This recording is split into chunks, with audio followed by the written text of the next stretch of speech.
Talk to me now about governments, state governments, which are facing bankruptcy because of the freebie regimes that are happening. Can we get into that? What is your view on this? So I have always been very, very uncomfortable with freebies, but I will distinguish between freebies and safety nets. So some amount of safety net is needed in any risk-taking culture because some of it will go wrong by definition. And don't think only on billionaires, trillionaires. A risk-taking culture is taking risk all the time. Whether it is even setting up a kirana shop is a risk for at that level. So if that is what is happening and you're allowing technology to cause churn, you have to allow for the fact that there will be some people falling off at the edges all the time. And you have to have some safety nets for them. So that safety net I am in favor of. Okay, so I want to clarify here. I'm also in favor of some passing of benefits to the poorer sections to give them the ladder to climb up. So that also I have no problem with. Okay, so if you want, for example... So normal trickle down is not happening, or is it happening? Some will happen. The data that you put out with that Shamika had put out, which is like more so people both benefit. happen. Both are happening. You have to do what I will call assisted trickle down. Some will trickle down to some people. Some will not trickle down. For every story you will see of a rickshaw puller's daughter who cracked the UPSC exam or got into IIT or whatever, there are others who didn't. So both have to be done. You have to create the pathways up, and some people will climb. Some people will climb the ladder, and some people have to assist it of the way pulled up. So that is fine. What I have a discomfort with is this idea that you for example,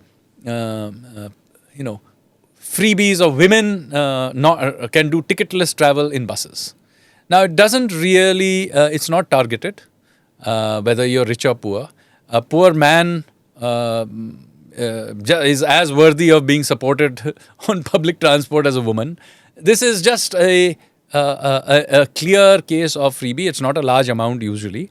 And most people should be able to pay that. You can subsidize it to some extent. But this is an example. So should be tagged to the economics of it all. Yeah, but you wouldn't be able to do it in any case. Most people using public transport come from a relatively lower strata. You can subsidize it up to a point. But having these populist things that, I have But all these Mahila things of Behna, this Behna, so you have to be very, very careful with all. doing all of these kinds of things. And I am particularly uncomfortable with creating, many states have done, having very generous pensions for civil servants, for example. You have to be very, very careful about doing this because you are effectively creating liabilities for the next generation.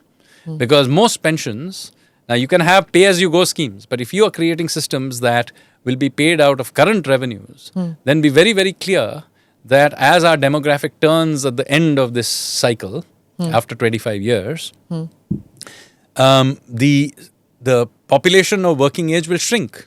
And you will be loading that shrinking working population with the pensions of the previous generation. And they will not be able to pay it. And so what you have, for example, in Europe, you are continuously extending out the retirement age. There is discussion in several European countries of taking it as high as 75. France today has more people getting pension than it has people working. So you will have a serious breakdown if you do not do these kinds of, think these ones through and begin to promise pension. So I always tell young civil servants who are, entering the workforce today that, look, do not be too excited about very generous pensions in the old pension scheme framework because be very clear, through your working life, you will be taxed over the next 35 years. But when you turn up at the top of the queue for getting it, be absolutely clear that there will be no money to pay you. So you should be the one bunch of people who should not be excited about this because the demographics will not support it. It's just the arithmetic doesn't work.